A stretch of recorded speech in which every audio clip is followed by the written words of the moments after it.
Hello,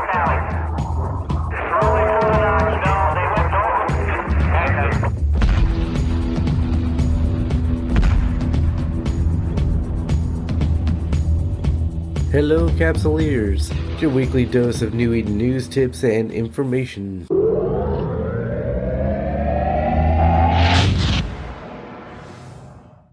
First off, Plex is hovering around the 180,000 mark after stabilizing some this week. Expect another spike after most people have reached tech level 7 in a couple days. A little bit of New Eden drama for you. A pilot left Trimark due to his claims of awful treatment and toxic leadership, and goes on an alleged killing spree of over 100 of his former allies. Word is he was a member for 3 weeks and expected a leadership role to be handed to him. Either way to the truth, airing your dirty laundry for all New Eden to see is poor form.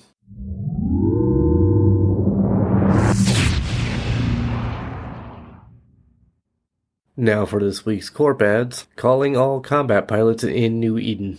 Are you bloodthirsty? Do you like squishing Care Bears? Watch your stuffing go boom. Join our dedicated, persistent, money-hungry pilots that are taking over New Eden. Apply to Garden of the Gods today. The Alliance, the Pantheon, is considering new member corporations. Get in touch to find out more. Check out both GOTG Corp and Gods Alliance in-game.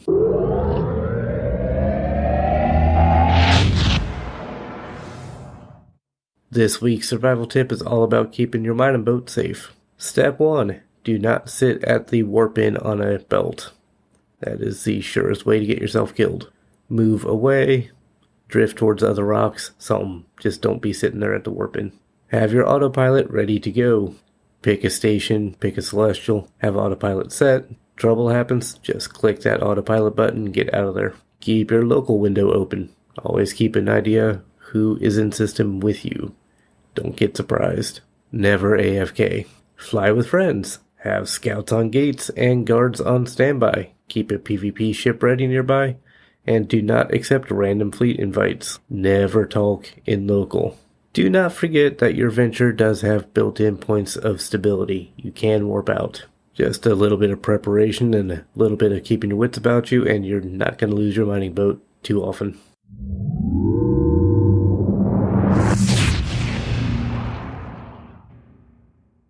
Alright, this week we are talking to Mortua. How's it going, Mortua? Oh, it's going really well. Mortua is a professional pirate who has opened the piratesguide.com. That's www.pirates-guide.com. Looks really good, too. Oh, thank you. I appreciate that.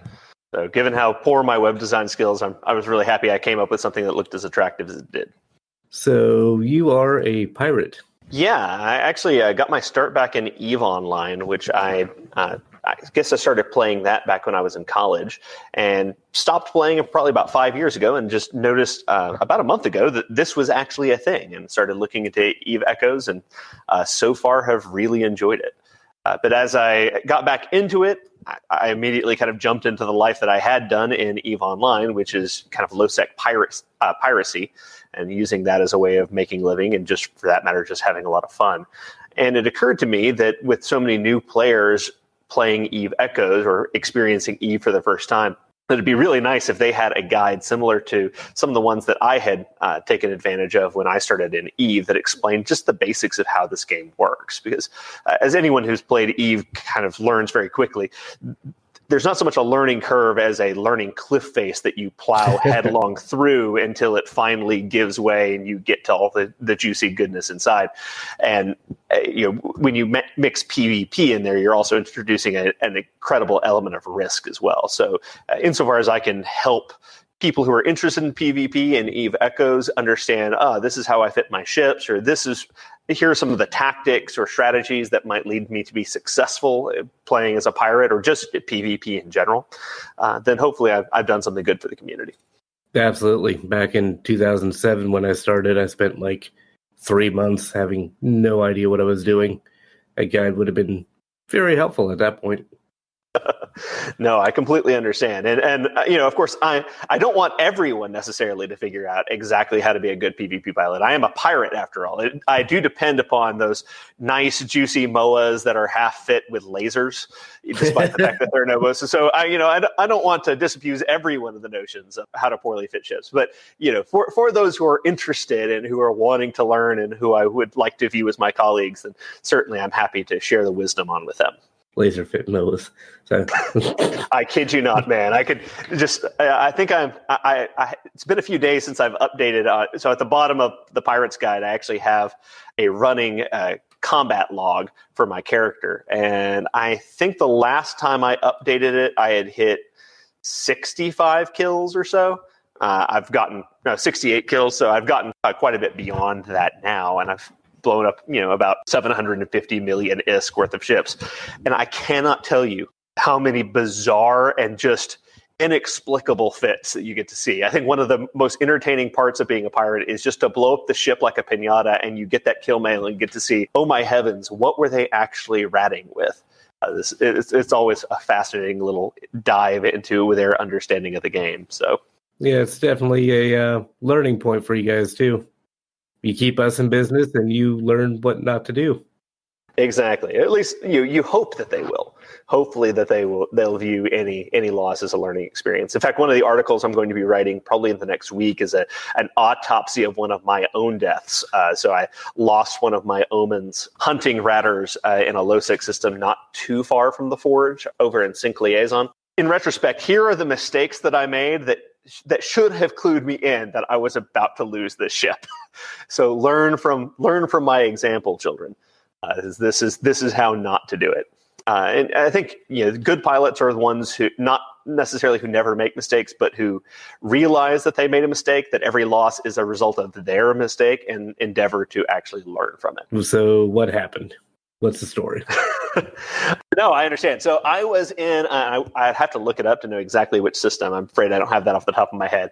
But I was, I think, about 9 jumps from Jita over in Sync Liaison. And this is, so it's low sec, it's relatively close to Jita, which means that there are a higher proportion of pilots who actually are trying to rat for money because, those are some of the closest low sec systems to a major trade hub.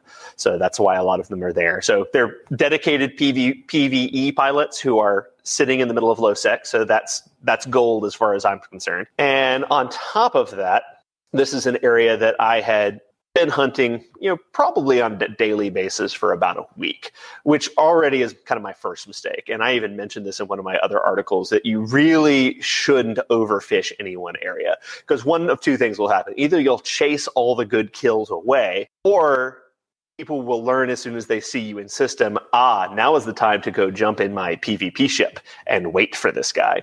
And that's essentially what happened. I had been coming back and forth this place. I'd racked up a whole bunch of kills in this one system that one particular corporation had tried to claim for its own. And as soon as they saw me in system, not as soon as they saw me, as soon as I blew up 2 of their pilots in an anomaly, in the same anomaly, and then I hung around just kind of jumping from belt to belt, waiting for my criminal timer to run out. And I noticed as I ran into one of the belts that a Caracal Navy jumps in just as I'm warping out. And that was really I'd already made some mistakes leading into this, but that not just bugging out of the system immediately once I saw that Caracal Navy jump into an asteroid belt. And the only reason he's going to be jumping in there is if he's a pirate too, and if so, he's in a better ship than me. So I don't really want to tangle with him in an omen. Or, he's one of the guys in this corp who's finally looking to get revenge after a week of me popping their miners and ratters and belts. And so those are the big things I'm going to talk about in that article. Of just you need to trust your instincts. You need to know, hey, if I'm seeing big combat ships dogging me through belts, this is where you're about to lose a ship. And sure enough, I switched to going through anomalies, and he figured out the pattern I was going to and jumped ahead of me and was sitting right at the warp in point. And so I landed just right on top of him. And there was just no getting away because Caracal Navy is faster. It has more DPS. It has a better tank than I've got.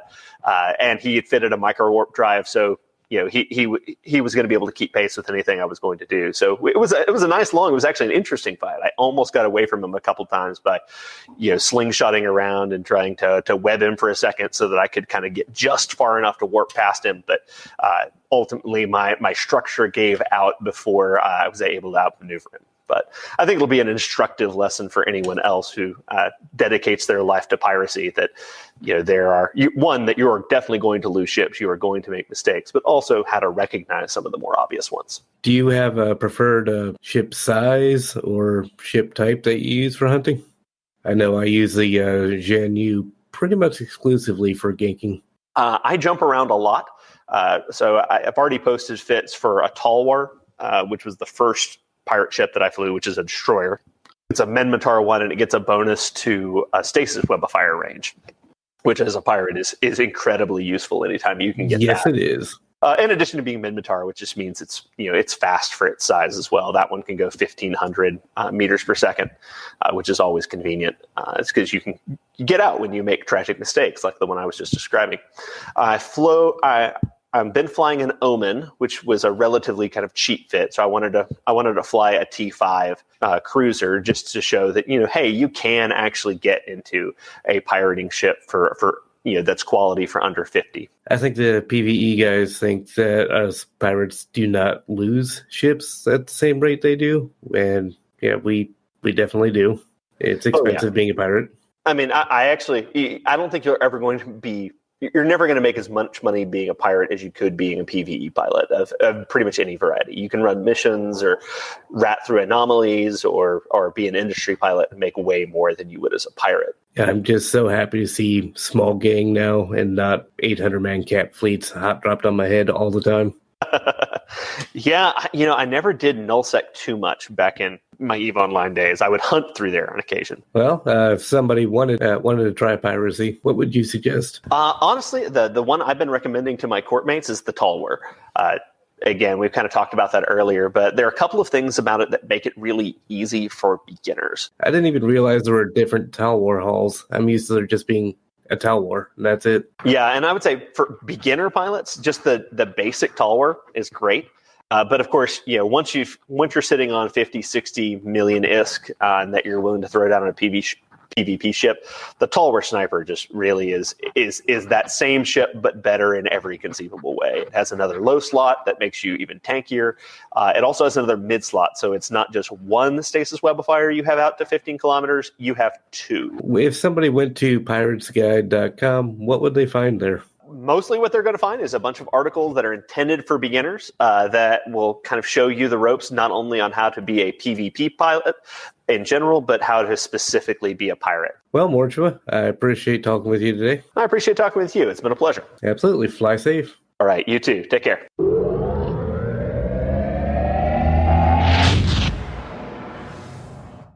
Wrapping up with Killmail of the Week, Gnordis lost his Omen trainer cruiser to a Talwar destroyer while running an anomaly.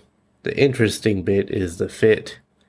Small rails, shield hardener, armor repper, a small one, and a heatsink. Kitchen sink fits do not work like that.